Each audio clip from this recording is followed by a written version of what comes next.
Hey guys, welcome back. In today's video, I'll show you how to complete a league training match in FC Mobile 2025. Let's dive right in.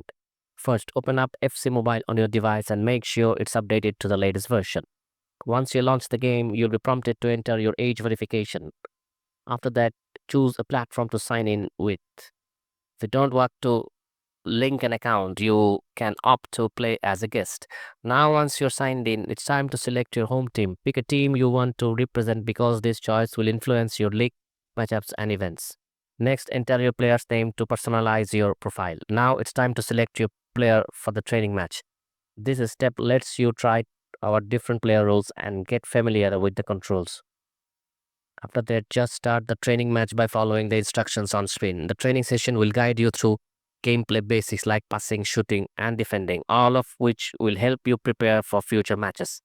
Once you complete each training task, congratulations, you have successfully completed the league training match. And that's it for today's video. Thanks for watching and don't forget to like and subscribe for more tips. See you in the next one.